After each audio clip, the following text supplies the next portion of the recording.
Vamos a profundizar este tema de análisis. Para eso también recibimos a nuestro invitado. Nos acompaña también desde la Argentina, es el doctor Julio Gambina, especializado en tema de economía mundial. Él ha integrado, entre otros aspectos, la presidencia del CEPLA, que es la Sociedad Latinoamericana de Economía Política y Pensamiento Crítico. Qué gusto y qué placer tenerlo en el programa, doctor Gambina. Bienvenido, ¿cómo está? Un gusto grande, igualmente para mí, compartir con ustedes. Doctor Gambina, cuando uno menciona el grupo de los BRICS, no solamente logra entender la acumulación de Producto Interno Bruto, sino también la cantidad poblacional que representan estos países que forman parte y aquellos 23 que además han formalizado su intención de adherirse. Pero abre, digo con propiedad, distintos escenarios, desde una nueva era de relaciones bilaterales, estamos hablando de un acceso a comercios, estamos hablando de mejorar la situación financiera, es decir, son tantos los escenarios que se abren también en geopolítica energética que me gustaría poder profundizar en este análisis. ¿Qué aspecto detalla o remarca o qué lectura hacemos del crecimiento de este grupo, no solamente por el número de países, sino por el impacto que tendrá? Bueno, lo primero que hay que decir es que hay un cambio en las tendencias de evolución de la economía mundial. Desde la crisis del 2007-2009 hay un proceso de desaceleración que no es mayor precisamente por el crecimiento de China en primer lugar, pero también de la India, dos grandes protagonistas de los BRICS. Por su desarrollo económico en particular, pero por lo que representan en territorio, en población. Estamos hablando entre China e India de 1/3 de la población mundial. 1 de cada 3 habitantes del mundo están en China y en la India. O sea que supone un dato importante, relevante. Y además, producto de las políticas de sanciones unilaterales de Estados Unidos, que acompaña a Europa, un tema que viene en los últimos años y que se aceleró con la situación de guerra en Europa, lo que ha provocado es un desorden de las relaciones económicas internacionales. Si veníamos en una tendencia de un mundo que se mundializaba cada vez más, que había fronteras abiertas, con la bandera del libre comercio que impuso en los años 80, 90 del siglo pasado Estados Unidos, Europa, los capitales transnacionales. Bueno, esa tendencia a la mundialización fue frenada por Estados Unidos, por Gran Bretaña, por esas sanciones unilaterales y ha generado un desorden que incluso ustedes presentaban recién como una tendencia a la desdolarización. Desdolarizar supone desordenar el orden hegemónico construido a la salida de la Segunda Guerra Mundial. Y ante ese desorden, lo que están apareciendo son ensayos por construir rumbos con pretensión alternativa, que no suponga subordinarse a la hegemonía histórica del dólar, de los organismos internacionales, de la política exterior de Estados Unidos, y por eso, ante el desorden, aparecen estas propuestas que son visibilizadas, visualizadas por muchos como caminos que pueden disputar la hegemonía actual y por lo tanto reestructurar el orden económico del capitalismo contemporáneo. No supone una salida del orden capitalista, pero sí supone una discusión que amplía el espectro y la potencialidad de mecanismos de relativa autonomía cuando lo que preside la economía mundial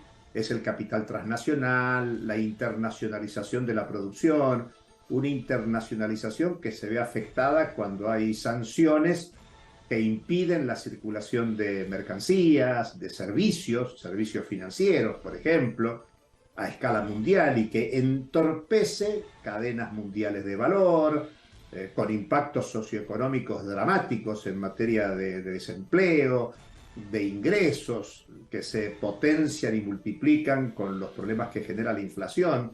Por eso es que el BRICS genera en muchos sectores de la sociedad expectativas, incluso expectativas esperanzadas, de que se reorganice el sistema mundial en un sentido distinto del que veníamos acostumbrados en los últimos años, en las últimas décadas, y por eso hay tantas expectativas por la reunión de Johannesburgo y una larga lista de países que quieren ser parte del BRICS y por lo tanto protagonizar esta nueva experiencia, una experiencia que habilita nuevos rumbos comerciales, financieros, probablemente productivos, porque en tanto y en cuanto se potencie la relación de intercambio y el financiamiento internacional por nuevos rumbos con nuevas entidades financieras como el propio Banco de los BRICS, bueno, eso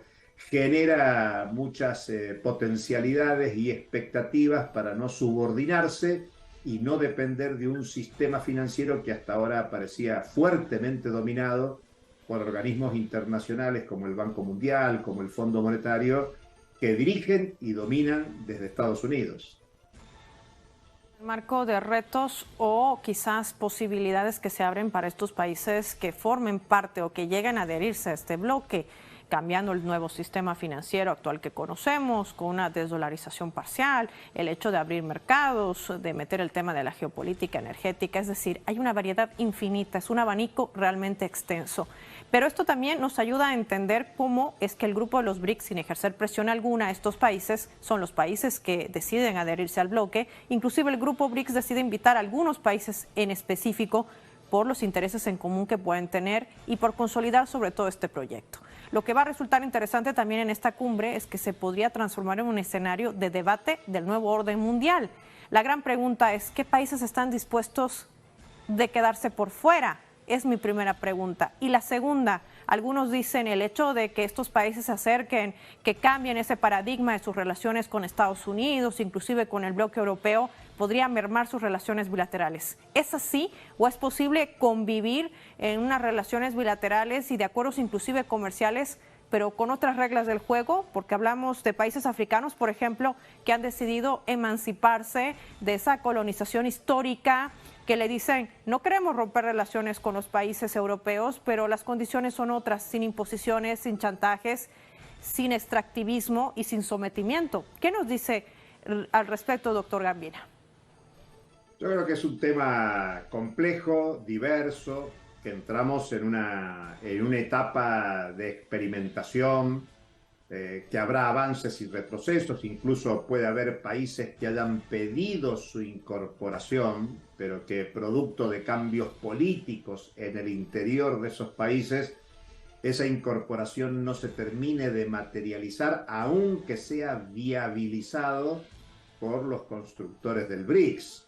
Es decir, hay que ver que es un momento de mucha incertidumbre mundial, de mucha incertidumbre al interior de los países, y creo que hay que diferenciar distintas regiones.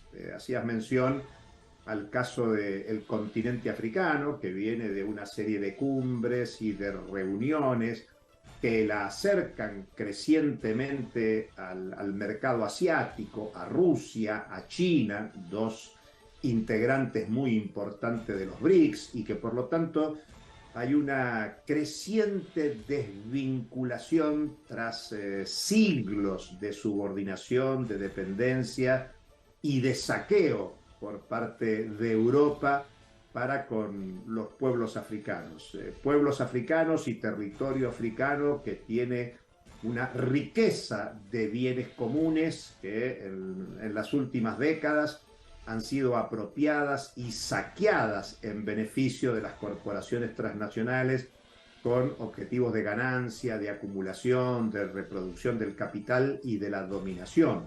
Pero así como decimos África, también hay que pensar en América Latina y en la situación de debate político creciente que hay en América Latina, con un conjunto de países que obstinadamente vienen confrontando la estrategia estadounidense. El caso más importante es Cuba, Cuba fuertemente sancionada por Estados Unidos, injustamente calificada de país terrorista, uno de los países que promueve la solidaridad internacional con quien la necesite, incluido Estados Unidos o países capitalistas desarrollados, como fue el caso con Italia en tiempos del COVID. La solidaridad humana, médica, de parte de Cuba con Italia es realmente muy importante. Venezuela, otro país sancionado. Nicaragua, entre los países más afectados por las sanciones. Bolivia es un país que está pidiendo la incorporación al BRICS. Por eso la situación latinoamericana es distinta. Yo estoy hablando desde Argentina. Argentina ha pedido la incorporación. Este fin de semana ha habido elecciones primarias en la Argentina y el ganador se presenta como ideológicamente confrontado con las orientaciones principales de los países que protagonizan los BRICS. Doctor, por eso y a propósito de hay que matizar. Sí, perdón, a propósito de este detalle, perdón que lo interrumpa, ¿podría ser esto una estrategia de Estados Unidos, intentar desestabilizar a estos países que han formalizado su adhesión al grupo de los BRICS para minar el crecimiento de este mecanismo que le está golpeando no solamente en su hegemonía de dominación, sino también en su sistema financiero, porque son países que, como usted bien dice, se avecinan o se alistan para acudir nuevamente a las urnas? ¿Ante qué escenario peligroso también estamos? Yo creo que todo esto no se puede pensar al margen de la iniciativa política del poder mundial, un poder como el de Estados Unidos, hasta hace poco omnímodo, hegemónico, que empieza a perder territorio, empieza a perder terreno. Solo pensemos un dato.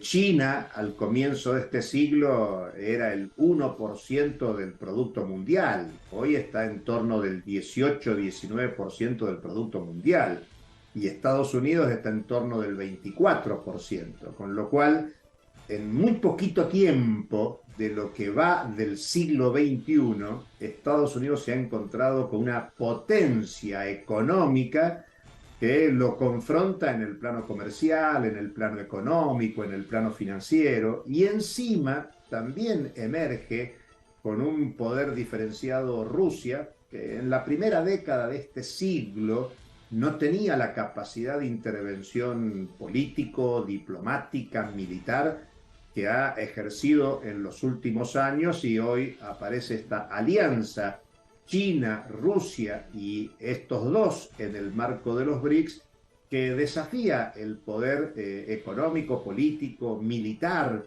diplomático, cultural de Estados Unidos y sus socios occidentales. Y por eso, más allá de cualquier opinión, de que guste o no guste lo que hay en torno de los gobiernos de China, de los gobiernos de Rusia o de los gobiernos de los BRICS, realmente hay un debate por cómo se organiza la economía, la política, la sociedad contemporánea, y entonces no tengamos dudas que la iniciativa política de Estados Unidos para obstaculizar cualquier proceso que compita con su hegemonía, ahí está. Por eso está latente el peligro de la paz mundial, con un involucramiento creciente de la fuerza militar universalizada de Estados Unidos a través de sus socios y la OTAN, como un peligro para la humanidad.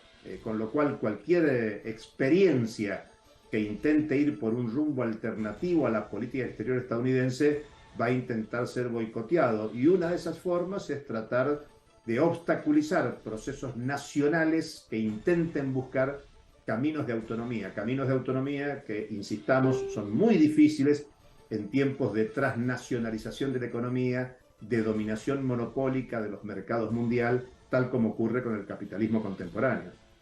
Una postura bastante interesante que también forma parte de una actual radiografía, no solamente política, sino también geopolítica del mundo. Quiero agradecerle al doctor Julio Gambina por su tiempo y su análisis para el programa.